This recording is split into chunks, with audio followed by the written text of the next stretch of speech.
Good morning. This is Thomas William Gardner. There's something I wanted to talk about. This isn't really a real long message, but I watch it every year and it kind of gets to me. Every year when there's St. Patrick's Day and we see all the pageantry, I think sometimes we lose the meaning of what it's really all about. I mean, a lot of people see the leprechauns and they see the green beer and the green rivers, and they see all the color and how excited everybody gets, and they see people getting drunk and seemingly having a good time and maybe partying too much, and rivers full of green beer. And it makes you start to wonder, what is St. Patrick's Day? How did it start? What happened? What exactly happened to make it that way? Why does everybody in the world want to be Irish for just one day? So I wanted to go over some things about St. Patrick's Day and something that maybe would help some people, because I think their idea of St. Patrick's Day is distorted. He was born in 387 AD, and he died in Downpatrick in March of 17th, and that's the day that we celebrated. In the year 461 AD, his sermons about the Trinity are still used today, and he used a shamrock as an illustration, three-leaf clover.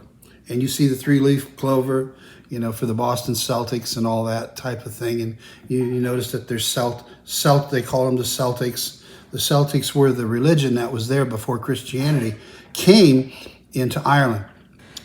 His sermons on the devil were unbelievable. People would come from miles around to hear his sermons. He was tormented at night by demons and devils, and he would write down what happened, and people wanted to hear it because at that time there were no movies and there was no internet, and he was very entertaining, very likable, and he had a way of capturing the audience, and they just held on to every word that he had to say. Yes, he was a remarkable Christian.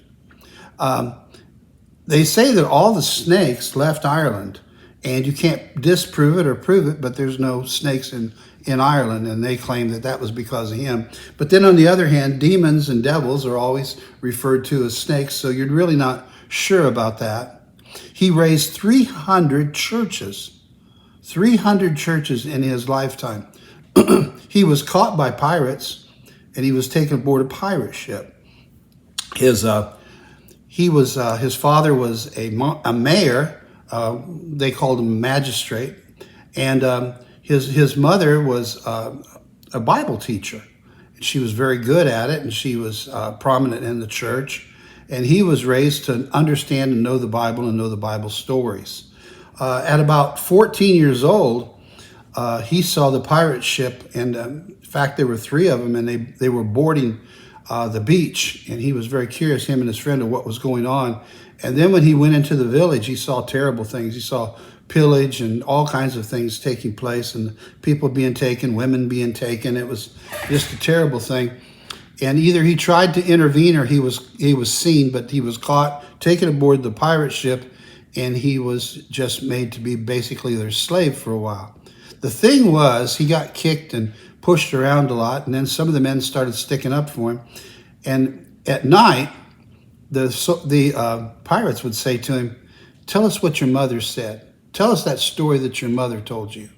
And they would be asking all the time. So little by little, his mother's stories were very good, and he told the stories to capture the imagination of the pirates, and they got excited, and he started having Christians on the pirate ship. Well, captain heard about it, and you can't have a good pirate ship when your pirates are turning into Christians. So he didn't know what to do with him. He couldn't do anything to hurt him because by now the men loved him, and he couldn't make him walk the plank, or he couldn't discipline him because the men would take offense to it because they liked him a lot. So on the edge of Ireland there was a farm, and he sold him to some farmers, and the pirates were good with that. They thought that was fair, give him a chance. And one night he was praying to God, and the chains fell off. He had chains on his wrists, and he had chains on his legs, and they fell off while he was praying. And he looked up, and the door was suddenly open, and he ran out the door, and he went through the bogs, and there was dogs that were chasing him, the farmers were chasing him, but they never caught him. He made it all the way out, and he made it back. He figured out a way to get back to England. When he got back to England, he told his mother about his adventures. Everybody was really happy to see him. And after about a year or two, he was saving up to do this and to do that and for his travels, and he was making plans. And his mother said, "What are you doing?" He said, "I'm going back to Ireland." And she said, "Well, what do you want to go back there for?" And he said, "There's a lot of people that need saved there." He says, they don't believe in Jesus. They don't believe in God. They don't believe in any of it. He said, they need saved. And she asked him not to go, but he went, and it was very successful. He ended up baptizing 100,000 people before he passed. 100,000 back in those days. And these were converts that were Celtics. If you know anything about the Celtics, they believe about Mother Earth and the power of Mother Earth and what Mother Earth has to say, and be good to Mother Earth. And they're a whole different type of people. They're a warring people. They're a very hard people. And this was the deal. And he wanted to turn them into Christians, which he did. And because Ireland was very green, that's why the holiday is always green. And everything's green. They got the Irish green everywhere. And the green beer was just to celebrate, a way to celebrate St. Patrick's Day. Why St. Patrick's Day? Because he was a beloved saint of the Irish people. And so they would celebrate him because he was so popular and on his birthday. But as time went on, I think a lot of people don't know what he really did. And the little green leprechauns that you see out there trying to fight all the time, there was stories in Ireland, but if you don't tell the kids not to go out in the woods, because there's little people and they'll get you. And some people to this day, I think they still believe in that stuff. Whether it's true or not, I don't know. But I do know this, is that that's part of the celebration of our people, you know, that are small and they're green and they're ready to fight and all that type of thing. And it got woven into the tradition of St. Patrick's Day. And the thing is that to remember about St. Patrick's Day, to be a saint, you have to perform at least two miracles with the help of the Lord.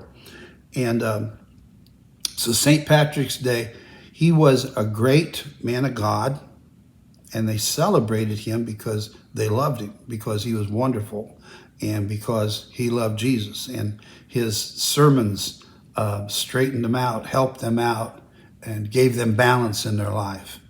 And I think when we have St. Patrick's Day, sometimes I look around, people they have no idea. They just don't know. So whenever you think about St. Patrick's Day, and if you didn't know any of this, I hope it helped you. I have a spin on my mind. These are just a few thoughts that I had on my mind. I just wanted to share it with you. St. Patrick's is a great holiday, but some of the stuff that you watch, probably need to remember, he was great.